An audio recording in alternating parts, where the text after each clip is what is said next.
Hello and welcome to the 5 of 9 cast, the official podcast of the 5 of 9 Club, the club for new and young Freemasons in Warwickshire. I'm James and I'm joined in the studio by two exceptional Freemasons who I hope you will get to know over the coming months, Sean and Richard. Hey guys. Hello. Hi James. So each episode we're sitting down with a special guest to discuss an important topic related to Freemasonry. We'll get into the serious issues together with shooting the breeze over our own Masonic experience and delivering to you, our listeners, the very latest news from across Warwickshire and beyond. This week, joining. Why do people decide they want to become Freemasons? And how has the process of joining evolved in the digital age? But before we go any further, let's introduce ourselves. Hello, my name is Richard. I joined Freemasonry in 2008, the Alma Mater Lodge, number 1644. I did my Master Masons and then joined the Matthew Clark Mark Lodge as my first side order. And then from there, I went into the Matthew Clark Ramp and then just recently in March, joined the VZ chapter. And along the way, I've jumped into the Ron Albert Mark Stewards Lodge and obviously the installed Mark and Craft lodges. It's still only apparently 6 times a year that I meet. That's what I tell the wife. And then from that time, I've also been honoured to be awarded Provincial Mark Steward, so I can walk around with my red apron. And then in October, I'll be joining the Edgbaston Council of Royal and Select, which I'm very interested in. I've heard lots of really good things about it. So if I do a quick how I ended up becoming a Freemason, I think the earliest memory that I have was going to ladies' nights and a New Year's Eve party when I was about 8 years old. And I remember thinking to myself, having to go to this stuffy do. And then they put down a box full of party poppers and streamers and balloons, and to my delight, pea shooters. So I remember being at this formal Masons dinner dance at Stirling Road. There must have been 200 people there, 300 people there. And when there was pea shooters flying all over the place, people going in soups and wines. And I remember sitting there and getting hit square in the eyes and then looking around. And there was this old boy there who must have been in his 80s, staring down the barrel of this pea shooter, proud as punch that he'd managed to hit the 8-year-old square between the eyes. So then fast forward 15 years, I'd gone through a bit of a messy breakup. And at the same time, my brother had gone through a divorce and we were both living on our own, and it was actually my mom that phoned up him and phoned up me and said, your brother is on your own, why don't you move in with each other? So that's what we did. After a few days, he took me out for a curry and said, so have you thought about joining Freemasonry? I said, no, what's it all about? And then here we are, 13 years later. Sean. My Masonic journey started off in Staffordshire, in Wolverhampton. I actually joined my old school lodge. A friend of mine who was the same age, his father was a Mason and he was initiated and he started talking to me about Freemasonry. I found it interesting. And off and on, I'd seen all these people dressed up in funny aprons and weird suits walking into my school hall. One day I asked my physics teacher, who was quite open about who was a Freemason, and one of the governors about what Freemasonry was. And the next thing I knew, I was given a piece of paper and told to turn up outside my school hall. And that's when my Masonic journey started. Having gone through school, etc., and then settling down and living near Warwickshire, I moved to Warwickshire province where I joined the Lodge of Freedom and was lucky to relatively quickly become a Master in the Lodge of Freedom. I then got involved in the founding of Collegiate Lodge, which is a lodge for university students in and around Coventry. I'm also a member of Faith and Hope chapter and Harry Wilson and Coventry Mark lodges.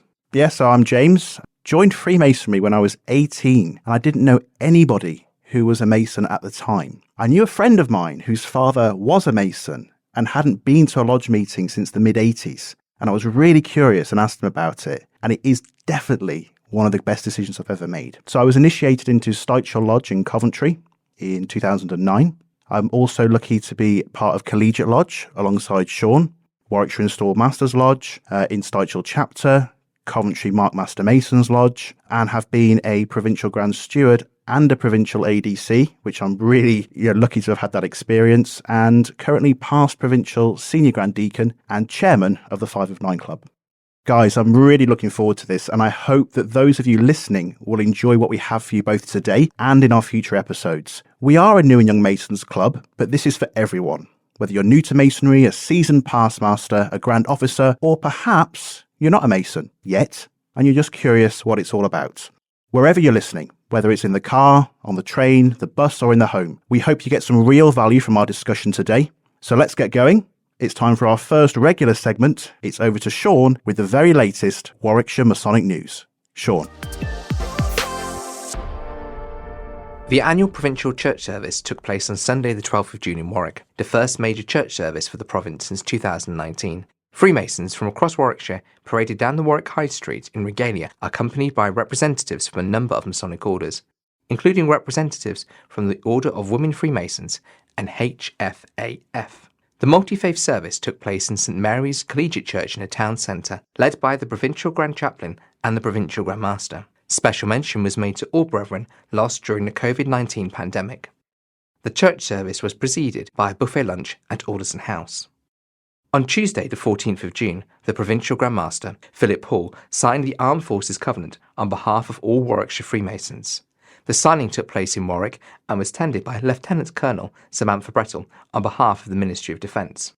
By signing the Armed Forces Covenant, the Provincial Grand Lodge of Warwickshire, like the United Grand Lodge of England, will be able to demonstrate its support to the members of the armed forces in a number of areas, including education, family, well-being, getting a home, starting a new career, access to healthcare and financial assistance.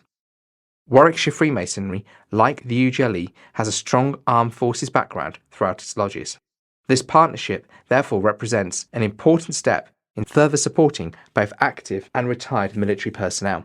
A celebration of the donation from the Duke of Edinburgh's Memorial Relief Chest to the Duke of Edinburgh's Award was held at Freemasons Hall in London on Tuesday, the 8th of March. During the lockdown period of the COVID pandemic, thousands of donations are made online, by phone and by post from individuals, lodges and other groups within Freemasonry. In total, and with additional support from the MCF, the Masonic Charitable Foundation, £300,000 was raised in just a few weeks. This significant grant will allow more than 30,000 young people with disabilities and special educational needs to take part in the D.of.E. Duke of Edinburgh Award. The 50 people in attendance were welcomed by Dr. David Staples, the CEO of the United Grand Lodge of England. At the Warwickshire Annual Investiture Meeting on Wednesday the 27th of April, the Provincial Grand Master, Right Worshipful Brother Philip Hall, accompanied by his executive team, presented the cheque in the sum of £32,000 to the MCF Chief Executive, Worshipful Brother Les Hutchinson, for the Ukraine appeal. Right Worshipful Brother Philip Hall said, "I am delighted with the response of the brethren of Warwickshire, who have succeeded in raising this money in just 5 weeks, a truly magnificent achievement." And finally, please forgive us the indulgence, but we could not help but mention one of our own events. We are delighted to announce our next social event on Saturday, the 16th of July, a trip to Freemasons Hall, followed by a walking tour of Masonic history in London. Hosted by Alma Mater Lodge, the £30 ticket will include a coach from Birmingham's 7th Street Masonic Hall to Great Queen Street, the home of English Freemasonry. A 1-hour tour of the Grand Lodge will follow, and then it's off for lunch. That afternoon, we will be undertaking a fascinating walking tour of London's Masonic history, not to be missed. Coach home to Birmingham will leave at 4:15. For all our new and young Freemasons in Warwickshire, this is an incredible opportunity to visit the home of English Freemasonry and the spiritual home of global Freemasonry. For those who haven't seen it, Freemasons Hall is a spectacular building with its own unique and fascinating history. We hope you can join us. And that is all the Warwickshire Masonic News. James. Thank you, Sean. It's safe to say that over the last 2 years, Freemasonry has had to adapt and evolve. The COVID lockdowns of 2020 and 2021 forced brethren across the world into isolation, breaking the sense of togetherness we so enjoyed before. Thankfully, lodges are now back in full swing, but the challenge of reaching out to new and potential members still remains, albeit among the backdrop of a more online and digitally literate audience. The process of becoming a Freemason has significantly evolved since the days of curiosity over where your dad or uncle disappeared to on a Friday night, dressed like they're going to a wedding. This year, United Grand Lodge launched its digital marketing campaign, aimed at reaching potential members through newer, previously untapped channels. In Warwickshire, the man at the helm of that effort is Worshipful Brother Howard Smith, Assistant Provincial Grand Master, responsible for recruitment, mentoring, and the highly successful Let's Talk team, reaching out to the public and dispelling common myths about Freemasonry. I'm delighted to say that Howard joins us now for our first guest interview. Howard, welcome to the 5 of 9 cast. Thank you very much, James. Pleasure to be here. So I guess let's start at the beginning, because the whole theme of this episode is joining. So why did you join Freemasonry to begin with? It's very simple, really. I was a member of Coseland District Round Table, and a friend of mine who was a member of that was a Freemason. And we got chatting one evening and said, "Oh, well, are you interested?" And I said, "Well, yes." And then that was it. It took 12 months for me to actually join. I went to a number of events. I went to a Black Tie Ladies Night and a barbecue. It wasn't just a case of because he'd recommended me I was in. I had to prove myself and make sure that the brethren and I seemed a good fit, of which I did. And then I was proposed and joined the Lodge of Freedom in 1995. So can you tell us about your Masonic journey so far? I always think with a lot of these things, it's about timing and places. I mean, I have had a very successful Masonic career, but genuinely, I think it's about sometimes being in the right place at the right time. When I joined Freemasonry, it was obvious that we're very much ritual based. And after that, I remember vividly looking at the junior warden during my initiation, and he was delivering the charge to me, and I'm thinking, he's not reading that, is he? And it was one of those things then that I asked a past master of the lodge. It was actually Worshipful Brother Philip Wills. I said, "Is there something that I should do?" And he said, "Learn the charge." And this was when I was an entered apprentice. And I thought he was mad, but to be truthful, it was probably one of the best bits of advice that I was ever given in masonry, because I learnt it while I had time to do it, and it proved to me that I could actually do ritual and do it very well. And so after that, of course, I was never frightened of anything in Freemasonry, and then progressed through. So I became master 7 years after joining. I then obviously, when I installed my successor, Michael Price, who was the Provincial Grand Master, was the presiding officer, and I made obviously a reasonable fist of it. And I think it stuck in their memories. So when it then came to my first appointment as a provincial officer, I was offered ADC. I'd never actually been a DC in any order, or even in the lodge. I'd just not been a DC. So to be an acting ADC was a huge honour, and very frightening. But my first Provincial Grand Director of Ceremony was John Ems. Now, and many of you will know John Ems, but may not know him as the Provincial DC at the time, because obviously he moved up to become an Assistant Provincial Grand Master. But John Ems will always be the Provincial DC to me. John Ems, he taught me how to carry yourself, the decorum you needed to be DC, and it just then progressed from there. So I was an ADC in the craft.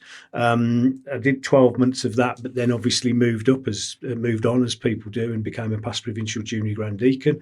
I then became ADC in the Royal Arch and ended up doing 4 years as a DC in the Royal Arch ADC, and then deputy DC.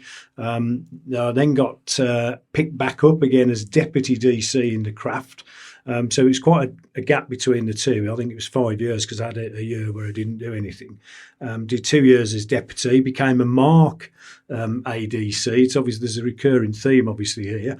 I think once you get picked up as a DC, they never let you go. But I then got a very nice phone call from David Macy, who was then the Provincial Grand Master, who offered me warden. And I remember the conversation well, and he was asking me he said, "Would you like to ask your wife?" And I said, "No." And he said, "He said, you sure you don't want to discuss it?" "No, I'm perfectly happy." So I became junior warden. I then did that obviously for 12 months, which was a wonderful experience, because I was lucky enough to be installed as the junior warden down at Grand Lodge. We held Provincial Grand Lodge in London that year, so I was actually installed into the junior warden's chair in Grand Lodge. After that 12 months, I carried on as the DC, as the ADC, then deputy, and then the provincial DC in the Mark. And then, of course, I got that phone call then from Philip Hall offering me assistant PGM, and it was a very similar conversation. "Would you like to discuss it with your wife?" "No, I wouldn't. I'm more than happy to take the job on." And of course, originally then they said, "Oh, well, it'll be a few weeks," but this was obviously during COVID, and at the time there was talk that they may start letting rules of 30, I think it was they were talking about. And on the Wednesday, I got a telephone call to say, "Are you busy on Friday?" And I said, no, not really. And they said, "Right, turn up at Warwick." And literally, I had 2 days' notice. I knew I was going to become an assistant provincial Grand Master.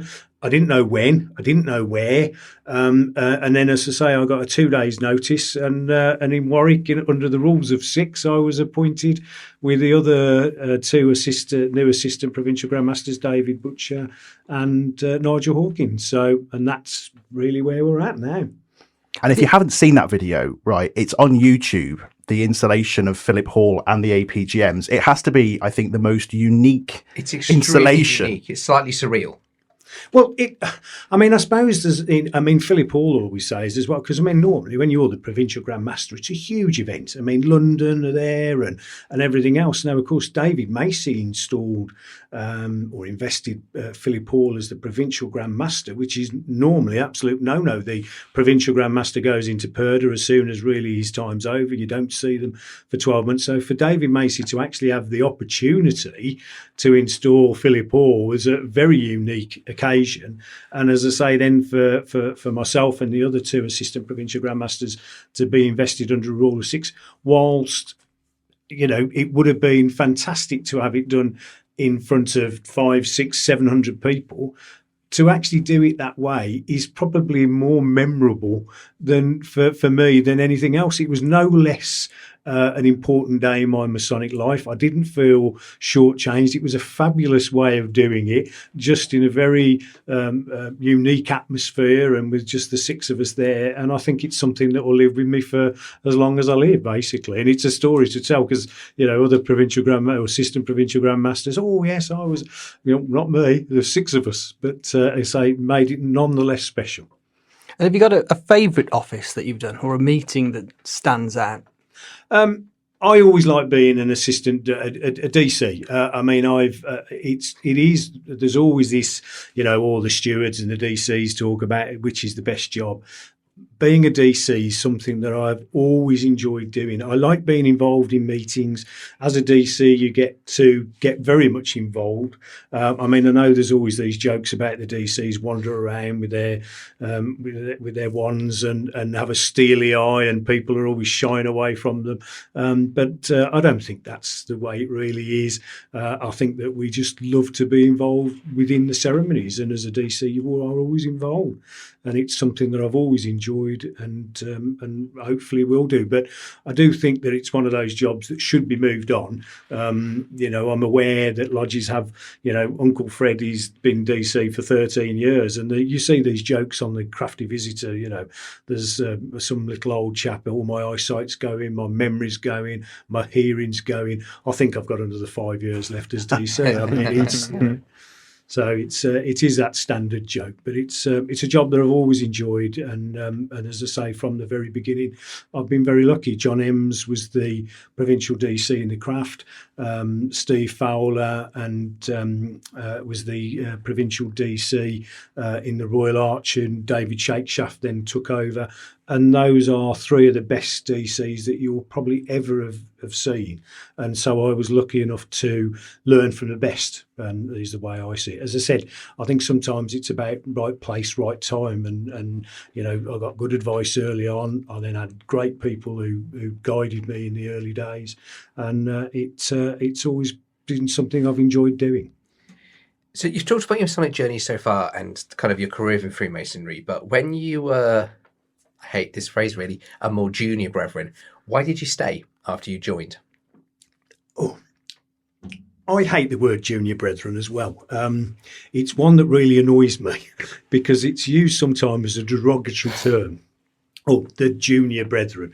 We might be less experienced brethren or newer brethren or whatever, but to call us junior, I know we have junior warden and junior deacon, but I do think it's sometimes the wrong term in Freemasonry. I stayed because I enjoyed it, because I got an awful lot from it. It was there was a discipline to it that I enjoyed, the learning of the ritual. I found out that I was good at it. I'm not trying to blow my own trumpet, but ritual something that came relatively easy to me. I did put an awful lot of time and effort into it. People, oh yeah, I spent 3 hours on a Sunday.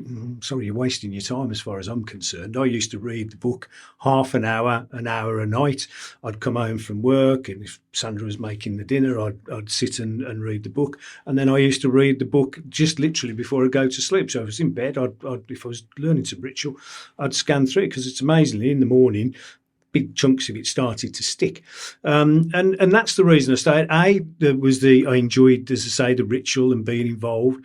B, the friendships that I got from Freemasonry. I've made some fantastic friends within Freemasonry, and just enjoyed the company of like-minded people. I think the new terminology that we're using, is it integrity, friendship, respect, and charity are, I think they hit the nail on the head nowadays.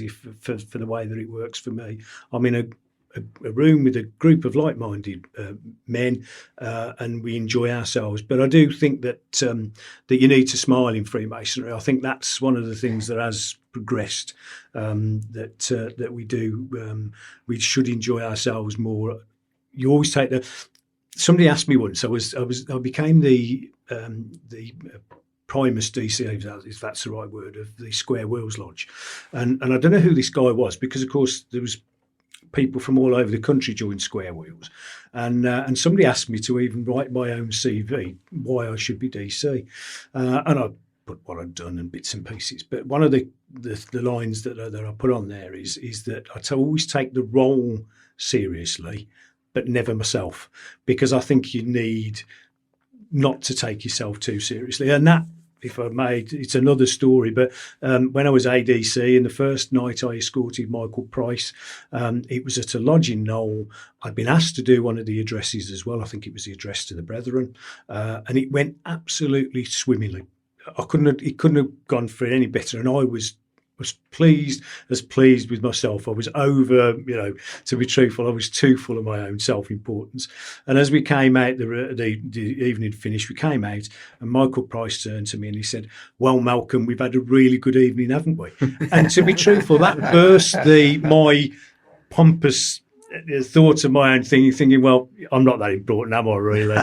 and I think, again, whether that again is luck, that happened to me, but all of a sudden I realised that the job's important, and you want to do it well, and you want to do it as best you can, but don't take it too seriously, and do it with a smile on your face and enjoy it, because that's what it should be about. I think you're right. You're talking about friendships. I think there's 4 people in this room who are all from very different backgrounds, very different jobs, very different careers, who would never have met if it wasn't for Freemasonry. Well, I think that's exactly right. I mean, there is, I think that's the way it works, and that's why Freemasonry, we become together on the level. I mean, we are all brothers together, and we all know extremely high-ranking people from the legal professions, to their own businesses, whatever it may be. To there's a guy who is who was a porter in the NHS. Smashing fella. I'm more than happy to sit with him, lodge or at the festive board, and have a chat with him, because he's got a very interesting story to tell. And so it doesn't matter about your career or the way that we do things, but it's about the person that they are. And if they're somebody who's interested in Freemasonry, we've got that bond, and you can chat to anybody over an evening and enjoy it, basically. Yeah, brilliant. Thank you. So we said in the introduction that you look after membership for the province. Why do you think it is that we've seen an uplift in potential members wanting to join Freemasonry, particularly over COVID? Well, I think that's actually the point of it. I mean, the two, and I'm not in any way, shape or form comparing COVID to the world wars that we had, but the two boom times for Freemasonry were after the First and Second World War, when the soldiers came back and they lost that camaraderie that they'd had when they were fighting together in the trenches or throughout Europe. And as I say, I'm not comparing COVID to it, but I do believe that the normal work-based friendships are now becoming almost a thing of the past. There's so many people working from home and still working from home, and obviously we're shut away from each other by law at that time. And I think that's the society has now changed. There are an awful lot of people, instead of having, as you say, as I said, work-based friends, the football team, the quiz team, the just going out for a social drink after work, they've lost that.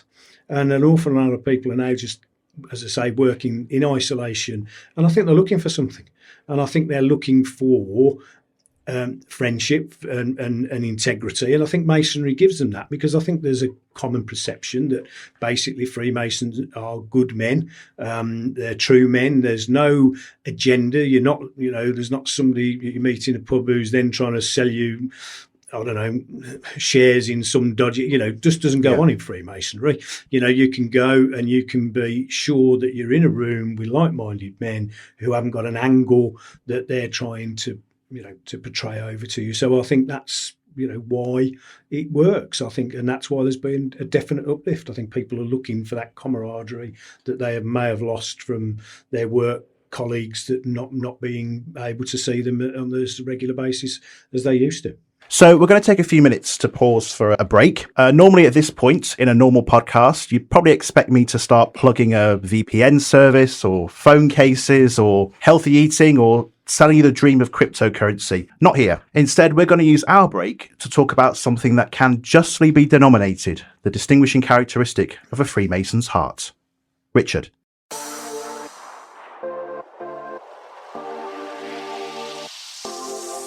Founded on the amalgamation of the 4 existing Masonic charities in April 2016, the Masonic Charitable Foundation builds better lives by encouraging opportunity, promoting independence and improving well-being for Freemasons and their families. Additionally, the MCF awards millions of pounds each year to local and national charities that help vulnerable people, advance medical research, and provide opportunities for young people. The charities supported by the MCF make a significant and lasting difference to those in need. The grants seek to benefit as many people as possible and further the causes about which Freemasons and their families are passionate. The MCF is rare amongst charities.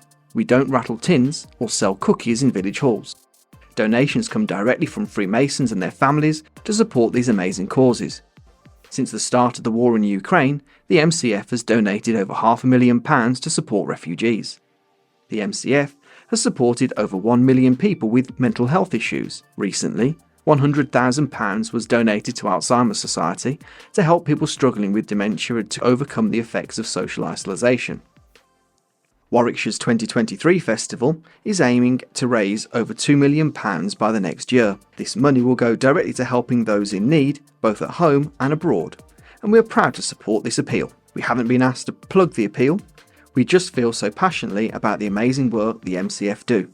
Times are hard for many at the moment, but we hope that you can support our appeal today by giving as much or as little as you can towards the Warwickshire 2023 festival. The details on how to donate will be posted in the show notes, or you can search online for MCF Festival E 2018 for a link to donate. Let's get back to the show. Okay, so we're back with Howard Smith, Assistant Provincial Grand Master. So, Howard, we've talked about the uplift in membership since COVID and during COVID. United Grand Lodge launched a digital marketing campaign. Could you just talk to us a bit, for those that don't know, about what the digital marketing campaign is and how, from your point of view, it's impacted recruitment and interest in Masonry? Well, I'm a Luddite, and most of you will probably know that. So the digital side of it and how they did it and everything else, this came directly from UGLE, so I was not part of that whatsoever.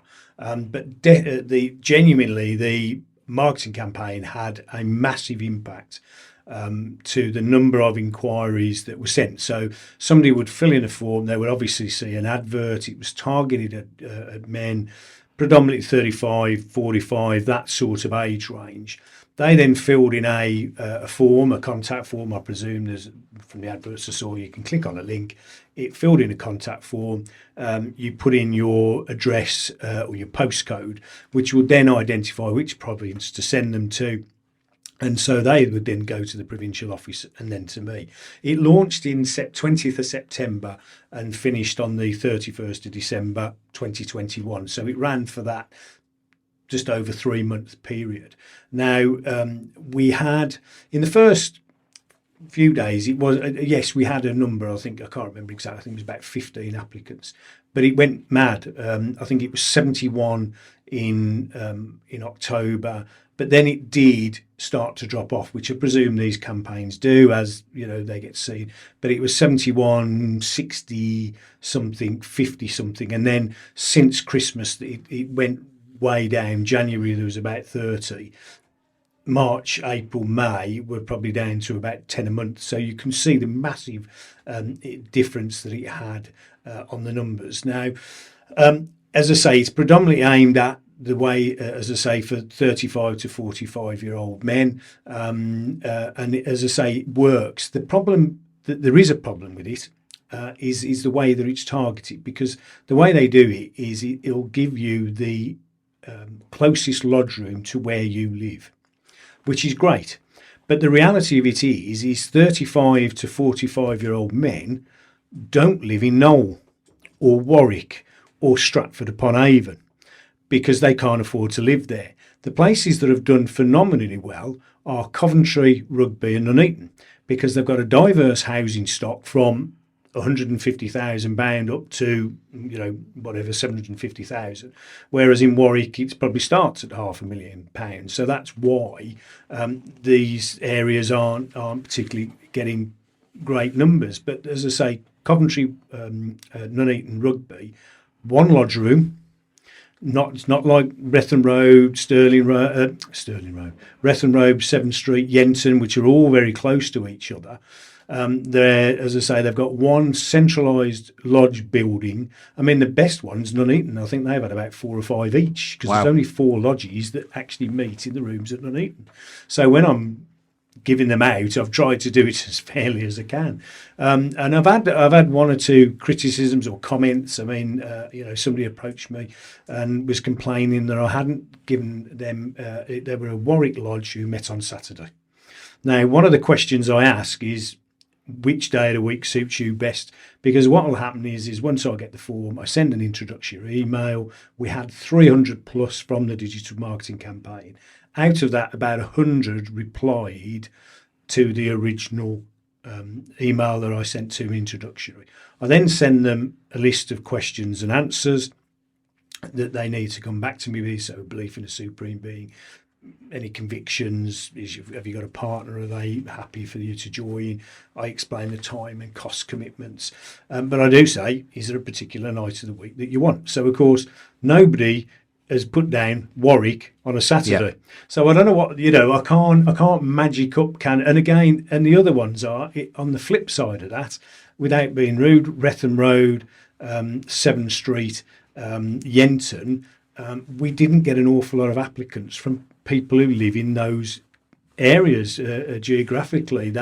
We didn't get those great numbers coming in from people who live in those areas. So whilst it's been great overall for the numbers, as I say, out of those 100 and about 80 replied, which were paired up with lodges.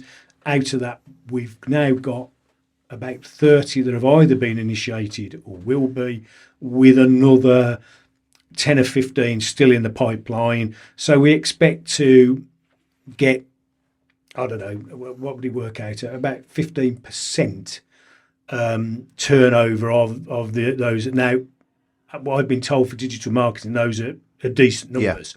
Yeah. And so there's a lot of, chaff to go through to get. I mean, as I say, the story about the guy who originally he came back to me and said, "Oh, thank you for all the information, but I can't afford the fees, at this current time." So I emailed him back and I said, "Look, we fully understand if circumstances change, because he wasn't working, please get in contact with me." He then emailed me 2 days later at about 2:00 in the morning on Saturday to tell me that he works specifically with government secret agents, and he was owed an awful lot of money by these agencies, which was witnessed by Freemasons, and could I help him get his money back? So there's an awful And lot did of you? rubbish. Yeah, did you help him get that? I did. If I'm honest, I let it, and I never replied. I wasn't going to get into that. But the PGM tells it is a genuine story that the guy who said that when he gets out of prison in Yemen, could we help him to come to the UK and join Freemasonry? Wow. You get an awful lot Yeah. of nonsense that you have to go through, if I'm honest. With regard to the serious ones, the people that are seriously interested in joining, I assume that you take some time to talk to them and understand maybe why they want to join. It's a question that I ask. I mean, some of the originally the digital marketing campaign, I think UGLE expected the provinces to do the interviews and to go out and meet these. Now, I have met one or two of them, but mostly, and an awful lot of them, because I ask how they want to communicate by their email or phone, and 95% want to do it by email. If they come back with a positive set of responses, I then believe that I need to pair them with the lodge, because I believe the lodge should do the next stage. They need to be, as I said when I joined, I spent a year getting to know the brethren and meeting them in social settings before I ever was proposed as a Mason. And that's what the lodges need to do, because there has been one or two of them who think because I've sent them this, brother, they've got to, they've got to basically initiate them. No, absolutely not. It's now down to you to do your checks and balances and make sure that you're happy that the chap is the right sort of person to join, that he fits in with you and your brethren, and vice versa, that there's a common bond. And I believed it should be to the lodges that did that. And as I say, I'll be honest, I spoke to the Provincial Grand Master about this, because originally it almost seemed that the UGLE were thinking that we would form a team of membership officers who would go out, interview these candidates. But because I might think a guy is a very good candidate, it doesn't mean that when he comes across to the lodges, they think that that they fit well. And I think it's the lodges that have to take these candidates forward and initiate them and to be brothers in their lodge. So it's down to them to make sure they're happy with the candidates, as far as I'm concerned. I was just thinking, so in our lodge, we had one or two guys that were interested in joining. And then I'm just wondering, because they've gone a little bit radio silent on me, I was wondering if when I turned around to them and said, look, it could be 6-9 months before we can actually get you in, it took me 12 months to be able to join. I was wondering, for these guys that are making this snap decision on Facebook that they want to join, they want to go now, is there a way that we can maybe think about of getting that a bit more fast-tracked? I don't know if it's, if we could have a lodge or a provincial lodge that could do, I'm not saying mass initiations, and then they get handed over in some way, or I know it's special for a lodge to initiate, but I'm just thinking if we're in a summer break and these guys want to get going within 3 months, are we turning around to people, it's a too long a waiting time, maybe to say 6 months, 9 months, 12 months, a whole year before you're allowed in? And has that buzz gone then? I know what you mean, but to be truthful, it's like the old saying, things that are worth doing are worth waiting for. If a brother or a potential candidate thinks that 3 months is too long for them to join, then would you question one of the reasons why they're joining? Why do they, if they're happy because they think, we've seen it. We've had candidates that have come and gone. They thought it was going to be good for business, or they saw it as a legitimate business expense because they thought they were going to sell their wares or whatever it may be to they've got a target audience of 3,500 Masons that are in Warwickshire. And I think personally that there needs to be almost that cooling off period, if you want to call it that, because I don't think that you should just expect it to. We've had it, you're talking about that, well, how long will it take? And I usually put, 6 to 12 months. Well, I want to join next week. Well, you can't join next week. There's a process to go through, and it doesn't work like that. And you do wonder that if people have got an ulterior motive, if they're that desperate, if they have read up on Freemasonry, like the idea of the principles that we stand for, you would hope or expect, if I'm honest, that they would be prepared to wait to join. And I think if they are saying, oh, well, if I can't join in 3 months, I'm not joining, well, thanks, but no thanks. Then I think it's probably for me personally, because they're not going to stay, are they? They'll join on a whim, and they'll leave on a whim. So that's they're not. No, it's a fair point. Long term, I think. I mean, I have to say I agree. And I think one of the things that also can happen sometimes when somebody does join is they get progressed really quickly through the 3 degrees. I was made to wait a year between all 3. No. And actually, exactly the same. I think that's a good thing to do. You kind of get used to it. You know what you're doing. You get to know the people that you're meeting with. And you can feel a bit impatient when you're going through it. But I do agree that good things are worth waiting for. And I personally, I mean, I did exactly the same. It was literally 12 months between each. I joined. 12 months later, I became a fellow craft. 12 months later, I became a master mason.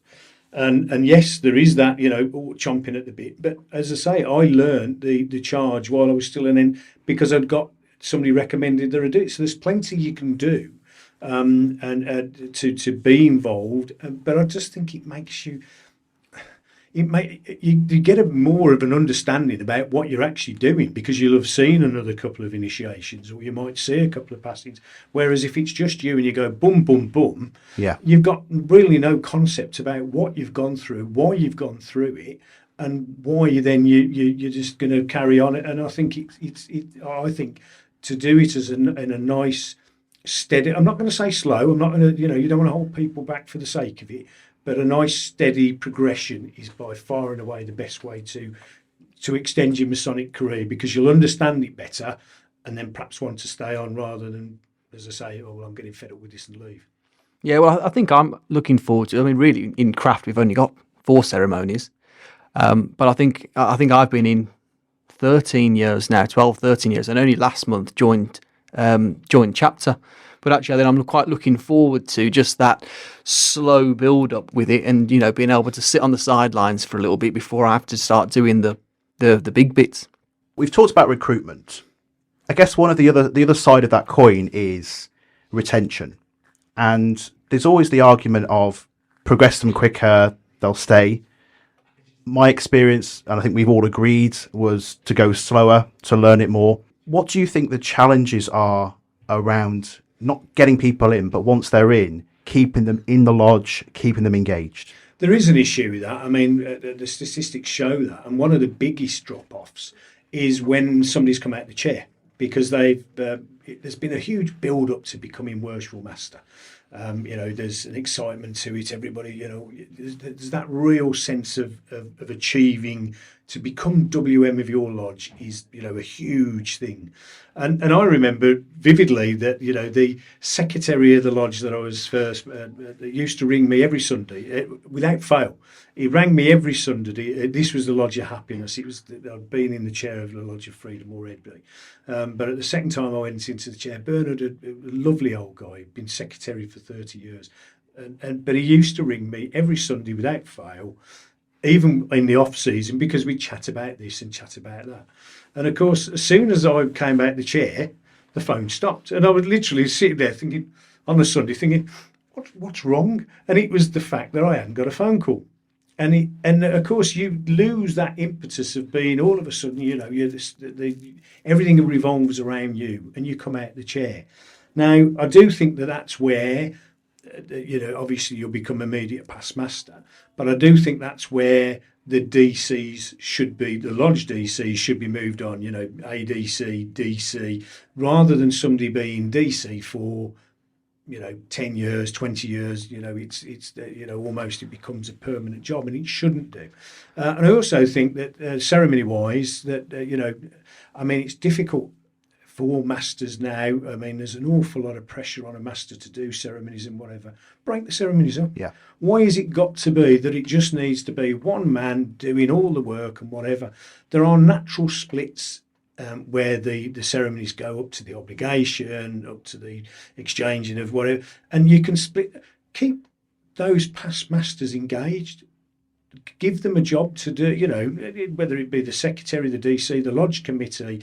Right, we're going to in a first set, whatever the ritual may be, and involve them. Because I think the problem being is that you've been master, you do immediate past master. Old Fred's the DC, so you're not going to get the chance to do that. The new masters come in, and or there's somebody who always does the party piece, or that's their party piece. The northeast corner, the charge you have to pass it, the tracing board. Make sure this work's shared around to keep these brethren engaged, because it can be, it seems an awful long time, especially, 6 years, and it's now gone to 7 years after you've gone through the chair, that you would be considered for provincial rank, and that's almost your next milestone. Yeah. And that seems forever away.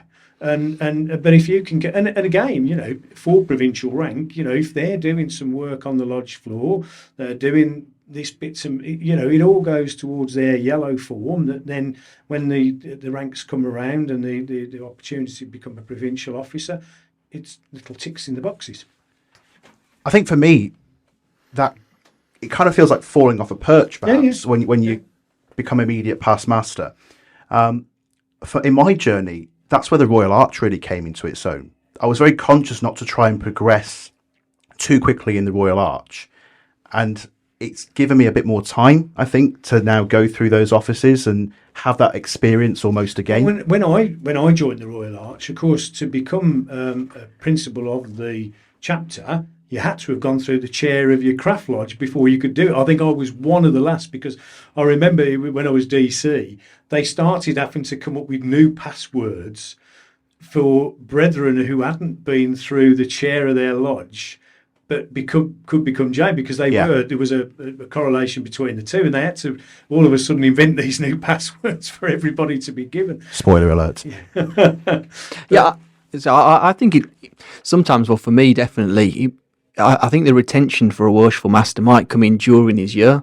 I mean, we've gone back a long time, and I always tell you that if it wasn't for that conversation that you and I had, I don't think I'd have been a member of my mother lodge anymore. And I had a horrible year as worshipful master. Absolutely the worst year I had. I felt like an entered apprentice, but I was on show, and then I was only told I was doing it wrong when it was wrong. It's really intimidating, actually, the first time. Yeah, and I think I'd put a bit too much pressure on myself, trying to get the ceremonies perfect, and then when it went into the festive board, things got a bit awkward there a few times, and it was really, really, really bad for me. But yeah, I almost think sometimes these guys going in as worshipful master for the first time might need just a little bit more mentoring and looking after than we think. Even though they've been in for 7 years, jumping into that worshipful master's chair is a very different step. Well, it's one of the how many lodges and how many times do you hear about it of the senior warden resigning? Yeah, because we've got a few. I've seen it happen numerous times. And it's almost as though all of a sudden it's there. I mean, I'm not going to name names or anything, but we recently had it in one of my lodges where we'd been away. Obviously, COVID had stopped all sorts of everything. We'd not met, we'd not done anything. But the way that the timings of it fell and everything else, he was going to go into the chair literally, and we all of a sudden there was an email going out about, we need to start getting ourselves sorted, because it's going to be this and this, bang, and there's the line, will become worshipful master. And literally as that email came out, there was another email, and he resigned from everything. And I think he looked at the dates. He'd not probably looked at his book for 2 years, looked at the dates and thought, blimey, I'm going to be master in a few weeks' time, and had got nothing under his belt. And rather than saying, can I take a back seat or whatever, the embarrassment side of it is that people would rather resign than face the embarrassment of having to put the hand up and saying, sorry, give me a few years. I've not got it under my belt. I've had a problem, whatever, and I think it's amazing how many times a senior warden resigns. You just see it quite often. So let's take it to the other end of the journey. People join, they're initiated, they maybe come along for 6 months or 12 months. And in some cases, they might feel, I'm not really getting it. I'm not sure I'm getting anything out of it. What would you say to them or to their lodge to kind of help them to engage more and to stop that flight risk? I mean, Masonry can be very daunting. When you first join, we all use an awful lot of jargon. There's very old English in there, and sometimes you don't understand it. And it's sometimes, as I say, there's that embarrassment side about asking questions. I mean, it's the old adage: there's never such thing as a stupid question. If you don't know, ask. But of course, you're newly into a lodge, and you meant. I mean, we always think that we talk about mentoring, we talk about provincial lodge mentors. But I think it's slightly different now, of course, with the digital marketing campaign and people that, you're not sponsored. So, that man who brought you in, that brother who brought you in should be your mentor. He should explain. And if you've got questions, somebody to go to.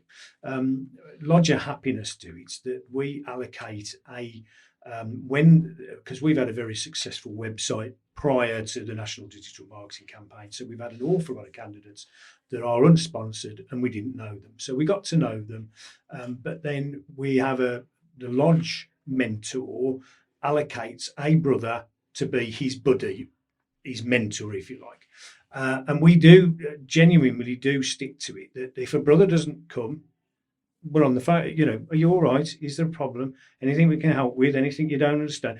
We do try to make sure, and whether that's, you'd say it's mentoring Alma or the same sort of thing, we make sure that the newer members, not junior brethren, don't say it in that term, but the newer members are looked after to make sure that they've got no worries. Now, there can be reasons people don't come, work, family, there's myriad of reasons why brothers don't come, but we don't want it to be because they don't understand it or they're not really enjoying it.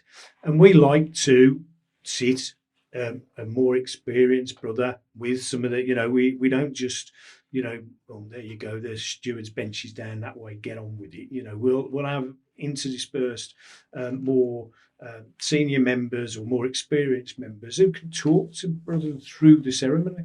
Well, do you remember this is why you did that? Or, this is why you went here and that's why we do it. To try and explain the ceremony along, because sometimes you can just sit there and it just goes, I'll be honest, it was like that for me.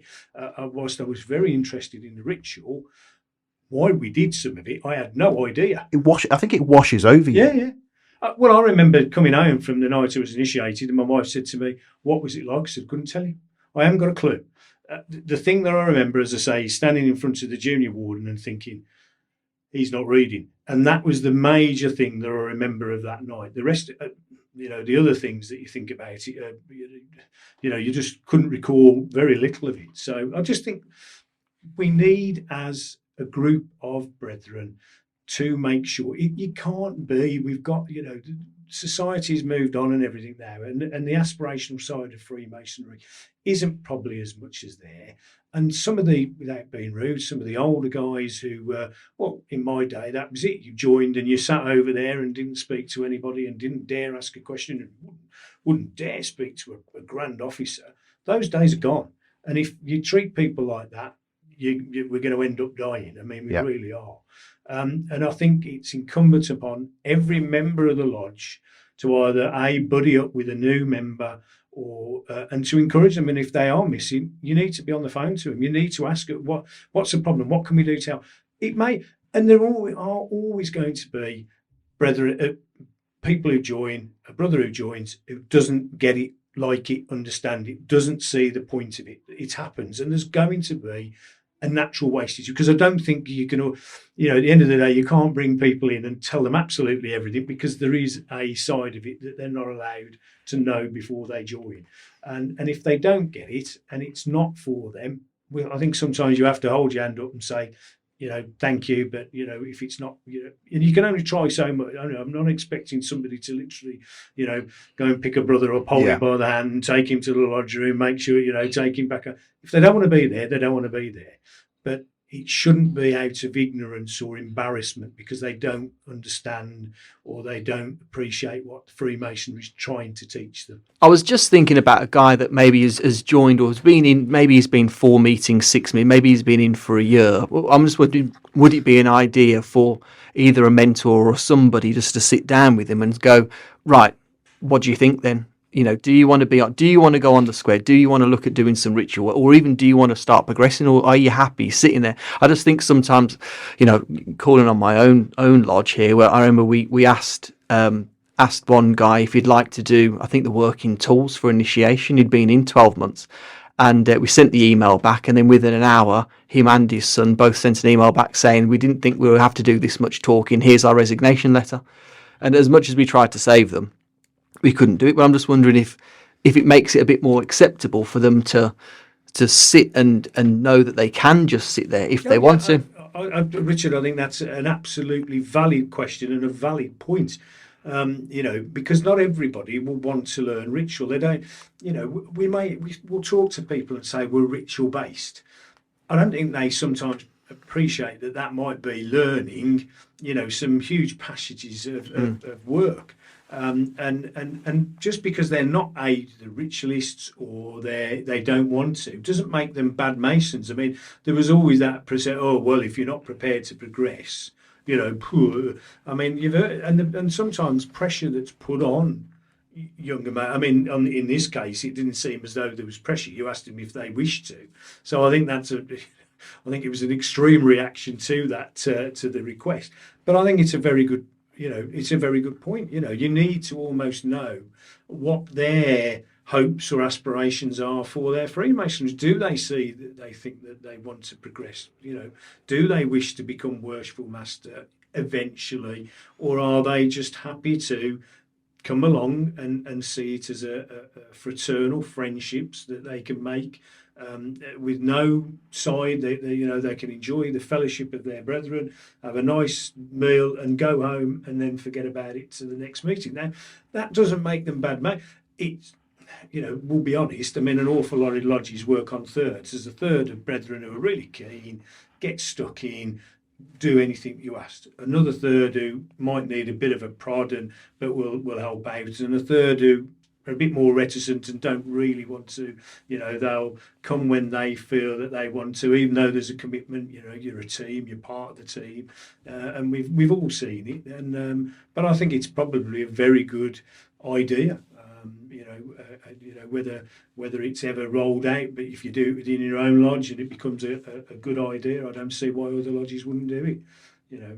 It's probably a really good idea to know what their hopes and Thank you very much. Are. So, Howard, we've talked an awful lot about retention and recruitment within Freemasonry. Where do you think UGLE's new pathway scheme fits into this? Well, yes, it is a new pathway, but it's we were told not to almost talk about the old pathway scheme because it is a revamp of that original scheme. And there has been one or two lodges. I had a lodge phone me and say, we're not doing this, we've not been told by UGLE. And I said, where does it say you're being told? And there was almost like this screech of brakes, and he went, well, haven't we been told? And I said, no. I said, if you don't want to use it, that is absolutely down to you as a private lodge. But the pathway now, in the hub form that it is, that you will be able, because previously it was 289 linear pages, and you had to literally skim through absolutely everything to get to the section you wanted. And it's been redesigned, so it's now in a format that you can think, right, we've got, I was talking to a lodge the other day, got a candidate, first time in 8 years I've got a candidate. And I said to him, you want to have a look at a pathway, just to remind yourself what you need to, because in 8 years, it's extremely easy to forget, some of the processes that you should do to actually get somebody to be a candidate. So the pathway is a tool. It's nothing more than a tool. It's there for you to be able to access it, to have a look at it from a myriad of scenarios, from attracting to initiation, to mentoring, to the almoner, to retention. And all I would say is use it. It's a tool. There's nothing wrong with it. And I will guarantee you that there'll be something on there that you'll go, oh, blimey, that's a good idea. I never thought about that, or we've never thought about that. Now, your lodge may have a long-standing tradition about how you do things, and there is nothing wrong with that. And I wouldn't not trying to say that you've got to change in any way, shape, or form, but just look at the pathway. What is the hardship in that. We're not asking you to do it. It's got to be implemented. You will do it like this. You will do it like that. It's not for that. It's to help you as a lodge. And so far, we've had the three main pathway meetings now. We're about half, or about 50% of Warwickshire lodges have now attended these pathway meetings. And all I'll say is that one of the things that I put on one of the flyers is, do you want all the lodges to be in front of you? Because that's what they will be. If they use the pathway the way that it's designed, it will give them ideas on how to attract members, how to retain members, recruit members, and retrain members. And there's stuff in there. And these lodges that jump on board early potentially are going to be that step ahead of you as a lodge. So, why you didn't come to the first three that's your choice. We're not going to force you. But I find it difficult to understand the reasoning behind you wouldn't think it might help us. Absolutely fascinating. It's been great to have you on for our first ever episode. Thank you so much for coming on. I'm delighted to be here. As I say, I wasn't aware that Richard and Sean were going to be here, but it's been my pleasure to be here. I'm not, as I say, I'm a Luddite, so I have no idea how many people will listen to this. I'm frightened to death that people will listen to the first 2 minutes and go, I'm not listening to this rubbish, and turn off. But hopefully that, if it gives an insight and somebody might enjoy it, then I'm grateful for the opportunity to come and speak to you this evening. Howard Smith, Assistant Provincial Grand Master. Thank you. So we really hope that you've enjoyed listening to our first show just as much as we've enjoyed making it. In our next episode, we're talking to a father and son, both in Freemasonry, and discovering, what does it mean to be a Lewis? Richard, Sean, I've really enjoyed the first episode. Special thanks again to Howard Smith for being our first ever guest. You can listen back to this and all future episodes of 5 of 9 Cast on Apple Podcasts, Spotify, or wherever you get your podcasts. You can tweet us at 5 of 9 Club or by using the hashtag 5 of 9 Cast. Please do get in touch. We're on Facebook and Instagram, and you can visit our website at 5of9club.org.uk, where you can join our newsletter and be the very first to hear about new episodes, upcoming social events, and get your hands on some very special merch. That's it. That's 5 of 9 Cast. See you next time. Bye.